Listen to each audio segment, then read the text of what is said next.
In November 2023, Super Woden GP2 was released. A top-down racer with a Gran Turismo style career mode and featuring a tremendous amount of content. The game also shined by its handling model, which was very arcade but very satisfying to master.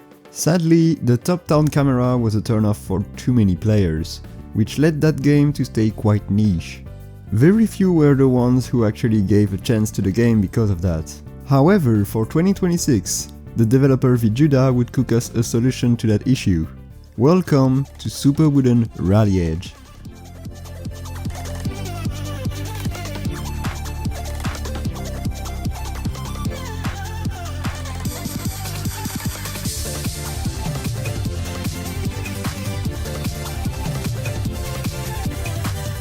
Conceived as a spin-off of the franchise, Super Woden Rally Edge is a lot more focused than Super Woden GP2. While the latter would feature a wide variety of car classes and racing disciplines, the former focuses entirely, as its title suggests, on rallying. But the main difference stands in the camera. Say goodbye to the isometric perspective and hello to a forward chase camera similar to the one in Art of Rally. This chase camera gives a great visibility on upcoming corners and is also a lot closer to what most players are used to in other games, so it will make a lot less people ill. Last thing I want to mention about this camera is that while it allows you to see very well over crests, it still has two noticeable issues. The first one is that you don't see anything in steep uphill sections. You have to entirely rely on the pace notes, which are not the most accurate. The other issue is that on some tracks the props can go in the way of the camera and partially hide the road. This issue is mostly present in Finland as the stages are tight and surrounded by trees. The dev thought of a workaround that makes anything transparent around your car, but that's not where your eyes are looking. Besides that, the camera feels very good and accompanies the car's movements very smoothly. Handling wise, the game stays true to the Super Woden formula, with a huge emphasis on drifting. Flinging your car sideways is the most optimal way to get through any tight corner. Since GP2, the controls have been refined and are more precise, and the game is overall mechanically more complex with the addition of the handbrake or the simulation of gears. Yeah, these two mechanics were omitted in the previous game. And the handbrake here is a great addition as it's extremely useful to get a quick rotation in sharp corners, more specifically hairpins and tight chicanes. The overall driving feel is very satisfying, drifting is rewarded and hitting walls is penalized. The game features a few game modes. First, there is arcade. Similar to what was in the demo, the game asks you to pick between a small selection of cars, and you have to drive through 4 stages consecutively with a limited amount of restarts, and the classic arcade timer that you don't ever want to reach 0. There is also an online leaderboard for the overall completion time. The arcade mode features 3 different routes of different difficulties, each of them being around 5 minutes long. In the competition menu, there is the Rally Edge mode, which we're gonna come back to later, the obvious time trial, which features a leaderboard for every track and every class, meaning there is a total of 265 leaderboards to grind in here, and there is also local split screen multiplayer mode, which I know some of you will absolutely love to see. I don't, because I've got no friends. Last but not least, the season events. Those are 3 limited time events where people have to compete for the best time on a specific car and track combo. Each week these events are replaced by 3 new ones. I expect those to be quite competitive. But now let's talk about one of the main focuses of this game, its progression. You start with nothing but 15,000 credits and have to buy a car to participate in events. Just at the start you can pick between over 20 different starter cars. Be careful to not sell your only car though, because if you don't have enough money to buy another one, you'll be stuck and forced to reset. I've seen some people make that mistake and I honestly don't understand why you would do that, but whatever. The main game mode is Rally Edge, where you have to complete events to accumulate stars to unlock more events. As you progress through the events, the class requirements will become higher and the AIs will be stronger, so to keep up, you'll often need to buy a new car or to upgrade your current one to the max. Even though upgrading a car to the class above will not give you the best results, it's still possible to do. And yes, you can upgrade your cars. The upgrade system has been expanded since GP2, featuring a wider variety of upgrade types. although you can no longer sell your upgrades unfortunately.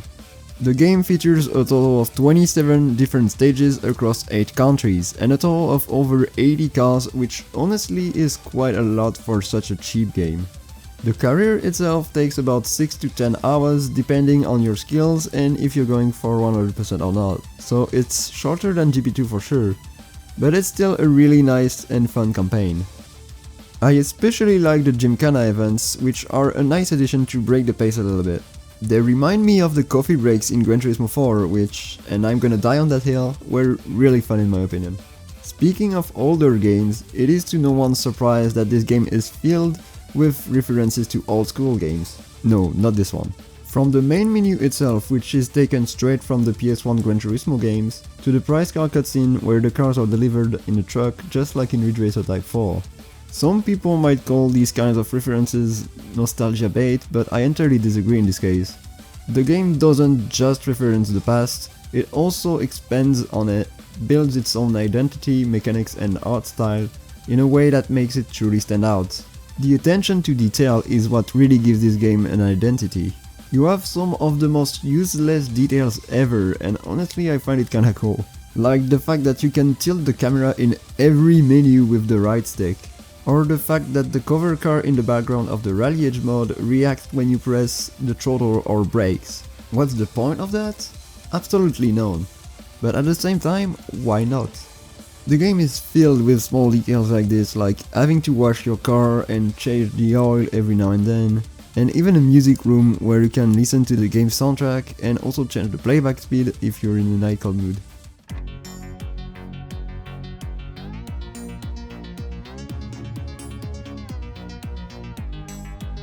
Oh yeah, the soundtrack. I already like the Super Woden GP2 soundtrack, but this is on another level completely. More songs, more variety, and it still fits perfectly with the tone of the game. I'll let you listen to a few samples to let you make your own opinion.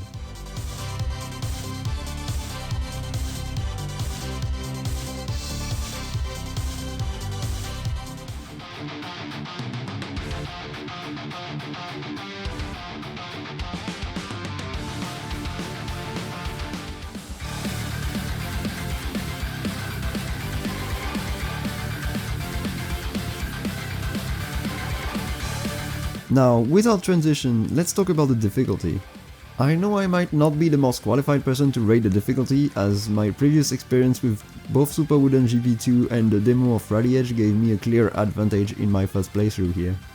I've played most of the game in impossible difficulty, and to be fair, it was actually very challenging. By default, the difficulty is set on normal, but you can lower it if you're struggling too much. The difficulty gradually increases over time, and in the final event the AI can be really fast on some stages. From what I've seen, and that's the case in every difficulty, the AI times are generally fairly consistent from one stage to another. I've rarely seen one stage where the AI was super easy to beat and then the next one being impossible. One inconsistency I noticed, however, is in the splits that appear during a stage. At every checkpoint, the game tells you how far ahead or behind you are compared to the AI, and sometimes you have an awful segment where you smash into every wall and save time on the AI, and later you get a perfect segment with the AI caught up by several seconds. It's not a big issue to be honest, but I think it's worth pointing it out. Besides that, the difficulty balance is overall pretty good. The game is definitely challenging, but fair. Now, after all the praises I gave to the game, it can never be perfect and there are a few issues that I have to address. First, the economy balance can be a bit harsh. If you don't think about it too much and don't save up your money, you'll often end up having to go back to previous events if you want to advance to the next class. You'll often obtain prize cars, but they are from the class you're currently in most of the time.